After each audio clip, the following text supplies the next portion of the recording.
साथियों, आज बात करते हैं महाराजा जयचंद बौद्ध राजा थे, ना कि वो गद्दार राजा थे, गद्दार थे। बौद्ध धर्म का पतन के साथ इतिहासकारों ने उनका पतन ही दिखाया है, उनको हीन दिन दिखाया है, उनका यश को अपयश में बदलने का काम तत्कालीन इतिहासकारों ने किया है।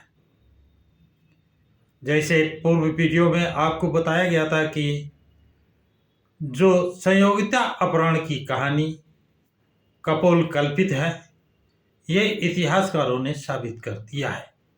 वो सिर्फ इसलिए कि महाराजा जयचंद बौद्ध राजा थे और यहाँ के अन्यायी राजा, हिंदू राजा, उस मनवादी राजा बौद्ध राजाओं को हजम नहीं कर पा रहे थे।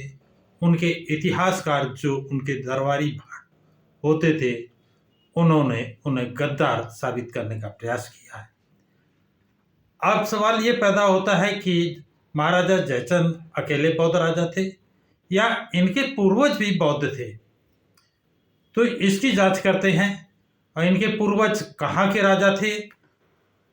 इनके पिता विजयचंद, जयचंद महाराजा जयचंद के पिता विजयचंद बनारस के राजा थे और विजयचंद के राजा पिता गोविंद चंद बनारस के राजा थे।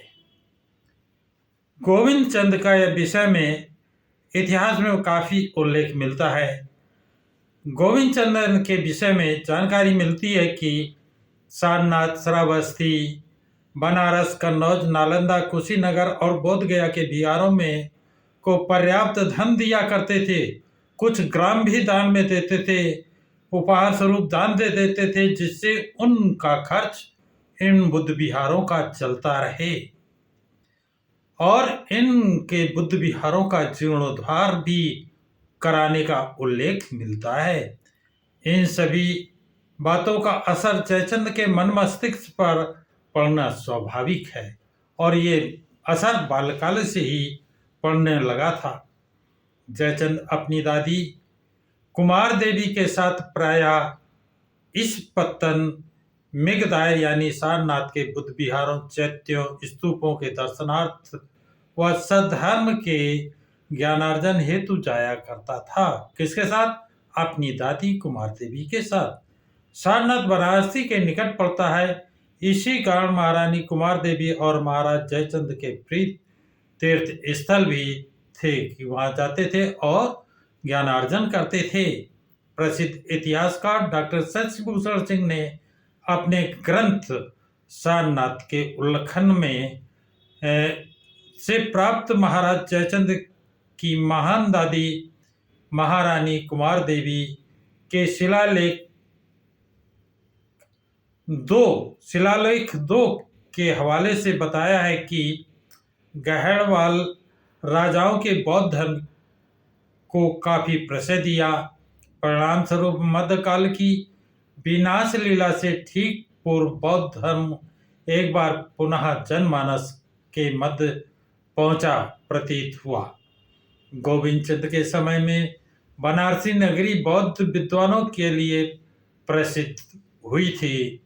सारनाथ एक बार पुनः अलंकृत हो रहा था। कुमार देवी गोविंद चंद की 4 रानियों में से तीसरे नंबर की रानी थी। इसकी काफी दिलचस्पी बौद्ध धर्म से और बौद्ध धर्म के विकास से थी, क्योंकि वो स्वयं बौद्ध थी। कुमार देवी के सारनाथ में संरक्षित लेख से पता चलता है कि जुमई पत्तलिका आधुनिक जमुई के लोगों ने कुमार देवी से धम्मचक्र जिन विहार की मरम्मत के लिए आग्रह किया था और उसे स्वीकार कर कुमार देवी ने सारनाथ के बुद्ध विहारों की मरम्मत कराई थी। इस घटना से तत्कालीन बनारस के लोगों के में बौद्ध धर्म के प्रति श्रद्धा और जागरूकता का पता चलता है। गोविंद चंद का पुत्र विजयचंद राजा बना। विजयचंद ने ही 1168 ईस्वी में जयचंद को युवराज नियुक्त किया और उसकी मृत्यु के बाद यानी जयचंद की मृत्यु के बाद 1170 में जयचंद राजा बना। बोध गया से प्राप्त अभिलेख में जगमित्रानंद द्वारा जयचंद को बौद्ध धर्म में दीक्षित करने की बात का उल्लेख मिलता है। संदर्भ है भारत की संस्कृत केंद्र 1980 वाराणसी नई दिल्ली, पृष्ठ संख्या 9। संभवतः इसी कारण जयचंद की बुद्ध और बुद्ध विहारों के प्रति श्रद्धा थी। तो साथियों ये बात स्पष्ट हो गई कि जयचंद के पूर्वज उनके पितामह भी बौद्ध धर्म के अनुयायी थे। बौद्ध विहारों का उन्होंने जीर्णोद्धार कराया है, उनके लिए दान देते थे, ग्राम भी दान दे देते थे, जिनका उन बुद्ध विहारों का उनका काम सुचारू रूप से चलता रहे।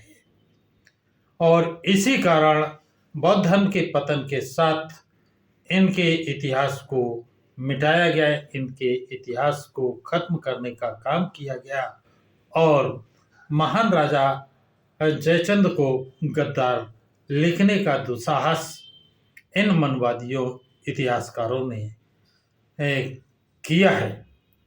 बाकी जो उल्लेख मिल रहा है, शिलालेख मिल रहे हैं, उससे ये पूर्णतः साबित हो जा रहा है कि महाराजा जयचंद बौद्ध राजा थे, उनके पिता विजयचंद बौद्ध राजा थे और इनके पिता के पिता गोविंद चंद महाराज के पीरियड में तो काशी बौद्धमय हो गई थी, बौद्ध नगरी बौद्ध विहारों से प्रसिद्ध थी।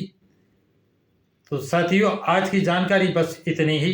ये जानकारी आप लोगों को कैसी लगी कमेंट बॉक्स में जरूर लिखें तथा इस वीडियो को अधिक से अधिक लाइक शेयर सब्सक्राइब जरूर करें।